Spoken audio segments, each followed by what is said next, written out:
how about we talk about strongholds some more, and it's SHX token. I recently talked about this in a couple of videos connecting it to XLM and XRP, as well as the PayPal Mafia as well. So I will link those in the description. But this is a interesting one that highlighted a actual real world use case of what certain parts of the Stronghold project are trying to accomplish. And that is basically making transactions for small companies much easier than having to sign up with a credit card transaction provider or more expense more expensive traditional options. So what they are trying to do is sign people up to use credit card payment technologies to accept those and then process them over the SHX network that transacts on XLM as well as Ethereum, but most of their site right now talks about XLM, which makes sense because it's a much quicker and cheaper transaction. So if we run through this infographic here, the whole point of man, I have a hard time with that. SHX is to send and receive value across modern virtual payment networks. And they're doing this through Stronghold Direct. We have that tab here. This is basically a streamlined crypto wallet that connects to credit card payment transactions services, and it handles that throughout the network itself. I apologize for my voice. Been a couple of late nights traveling again, and it's just completely shot.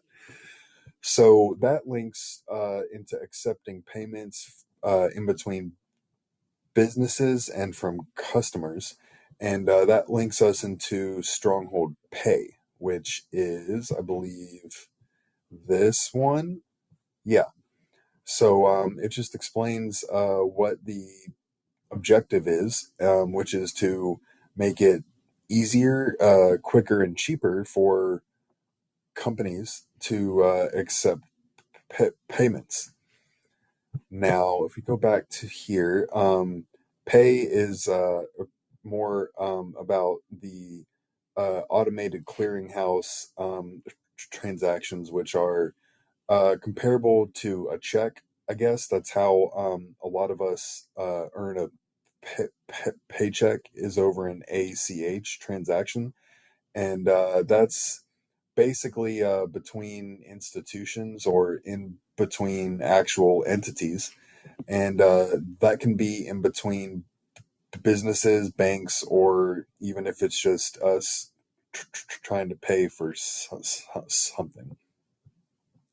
So on the credit card route, the transaction fees are just 2.9% plus 30 cents per transaction, and it's real-time settlements, which the actual communication of the transactions are probably a comparable speed to something like your current credit card, but it's the settlement part that's important because I'm sure that you've seen that it'll take a couple of days for your transaction on a card to completely process, and this is making that much quicker.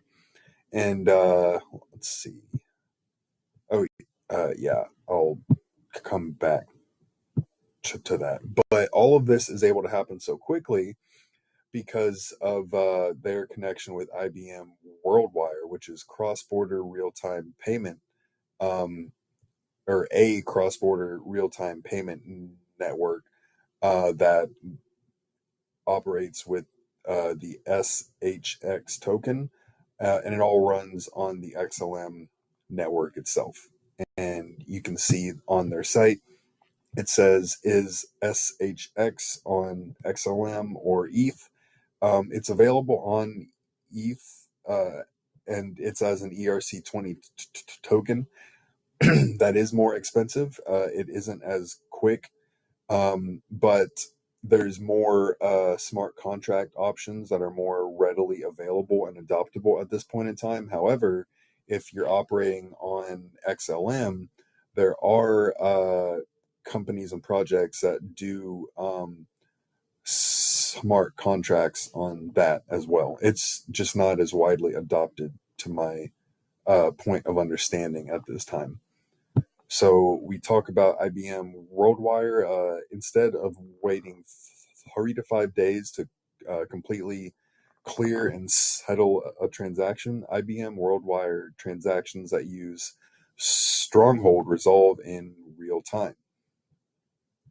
So it just explains why it's important, how much it helps, to move money all over the world, and essentially expand upon that financial inclusion aspect that XLM is really reconcentrating on. XRP has been concentrating on, but has kind of moved away from talking about the cross-border payment end of things quite as much. And SHX is also concentrating on that, but in a different way. It's more on the everyday transaction end of things. And I did a recent video as well that talked about how it could be used for a liquidity pool with XLM for things like CBDCs as well. So let's touch on the price, because I'm not in it yet. I'm very interested in it. If you just look at a normal chart, it went from like 2/10,000ths of a cent all the way up to a peak of about, what is that? About 31 cents, which is a whole hell of a lot of X's on your returns. Right now, we're at about 0.0006 cents, which, if I did my math correctly, let's see, because I don't think I did earlier. We divide, it's 03 cents, not 30. Yep, that was probably where I was off a little bit. 06.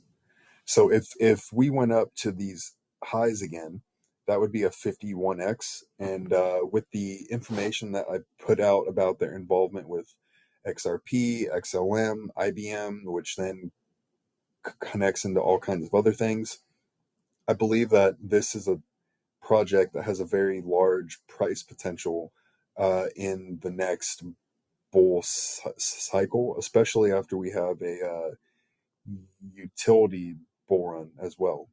So I think it's a really attractive opportunity right now. If you just look at a normal chart, it doesn't look that great. But if you check out the log chart, you're much more easily able to see some trends and some resistances. So essentially, our lows right now were a